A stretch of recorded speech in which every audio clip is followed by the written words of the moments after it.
name's Daryl Hall from San Diego, California. I'm part of Rescue Task Force, and our job and goals are to fly into Dominican Republic, get airlifted into Port-au-Prince. Our main objectives are to supply medical supplies to a couple of groups that are waiting for us.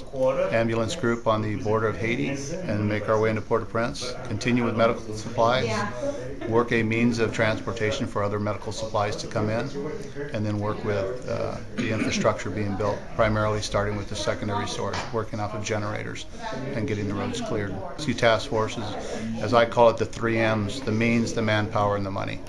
And the means is what the manpower Sempra Energy has supplied and allowed us to take this time and do this.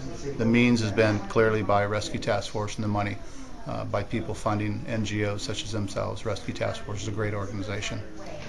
And you went to the tsunami. Can you talk about that? The tsunami was a whole lot different from the Haiti quake, where we had resources 2 to 12 miles at our back up and down any given coastline. So we had resources to bring in. It was just a matter of creating transport up and down the coastline and getting it broken down into zones so everyone understood what area we were talking about and what needs were to be delivered while somebody was traveling from point A to point B. How much luggage or how much supplies are you taking, and will you be able to take those onto the airplane?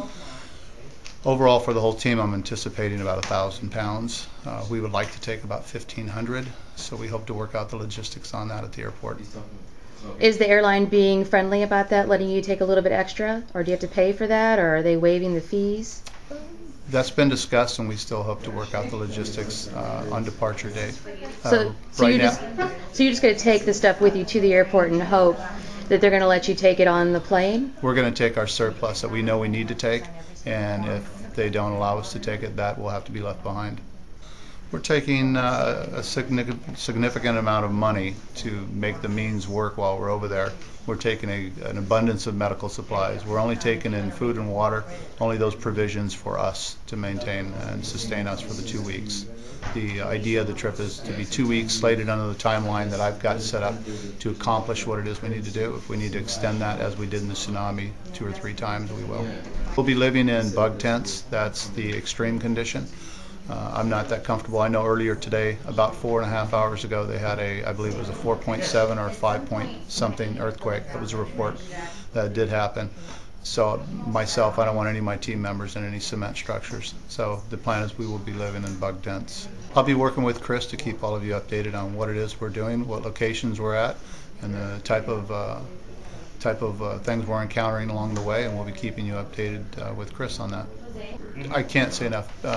People, please donate to Rescue Task Force, non-governmental organization.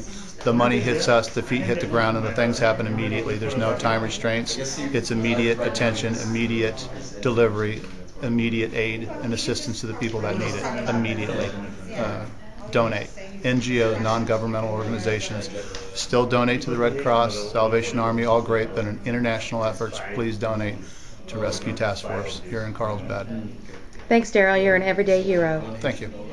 I'm Shad Fleming. I'm getting ready to hopefully go help out some people in Haiti who really need it. And right now I have to fill out this application for the task force so that they have all my important information, and then we're off to go. I see that you're married. Is your wife concerned about you going over there and just dealing with the relief efforts? She is, but she's good with it, and we're gonna be having our firstborn next month in February, so it'll be quite a story to tell him when he gets old enough. The supplies here that we're taking, obviously, we're gonna be limited to 1 pack for ourselves, and then all the other baggage that we take will be supplies for the people in Haiti who really need it.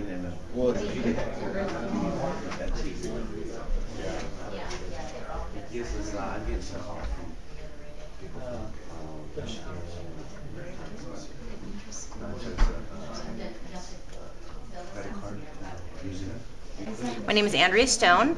I'm the executive officer for Rescue Task Force. That's rescuetaskforce.org. We are sending a team to Haiti. They're leaving Monday. They're leaving tomorrow, and we're boots on the ground, and we get in there. We can assess the needs better once we get there and start helping these victims. Rescue Task Force has contacts on the ground right now. It's international faith missions, and they have a mobile medical unit. And because it's Haiti, they don't have a lot of resources. So currently, right now, they're on the border of Haiti and Dominican Republic, and they weren't damaged by the earthquake. So this mobile medical unit is going in every day into the hard-hit areas and treating as many victims as they possibly can, and then coming back in the evenings. And what they're having to do right now is cross the border into the Dominican Republic to get supplies. So what our team is able to do is able to get there, get the supplies for them, face masks, rubber gloves, protection, basic first aid.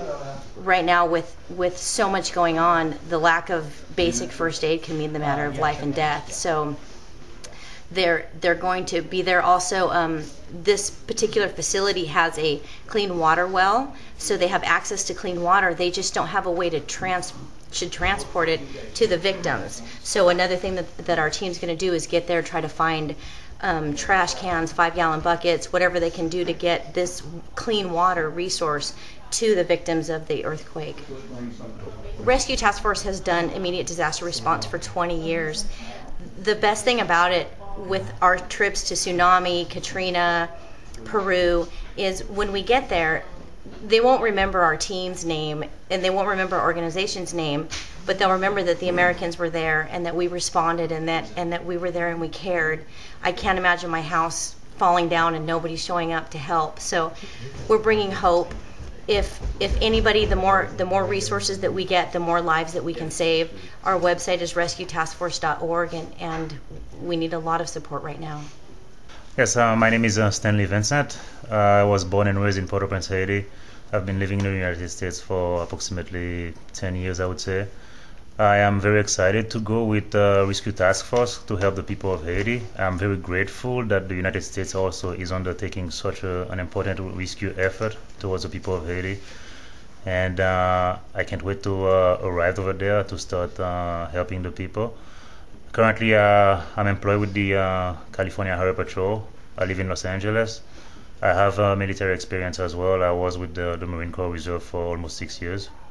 And I can be helpful to the team by using my expertise in terms of familiarity with the culture, the customs down there, the people, the languages, and the currency and everything. And I'll try to be as best of a guide as I can.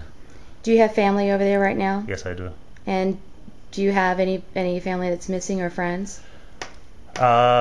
Yes, there are people that are still not accounted for, but I've spoken to my mother. My mother and my sister are well so far, but we do have relatives that we are still we haven't heard from, whether it's because of lack of communication or else. But we are still waiting to hear from them.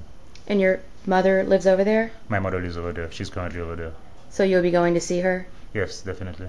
And is she still in Port-au-Prince, or? She's a little bit west of Port-au-Prince. She's in Carrefour, which is 8 kilometers west of Port-au-Prince. And did she suffer? Southwest, I should say. Sorry. Did her home suffer any damage, or? So far, she said no. She hasn't seen any sign of structural damage with the house, but she reported that the ground has been shaking every day, consistently, every single day. How does she feel about you coming over to Haiti? She is a little bit worried about it because she knows about the hazardous atmosphere that prevails over there right now. But she's happy and worried at the same time.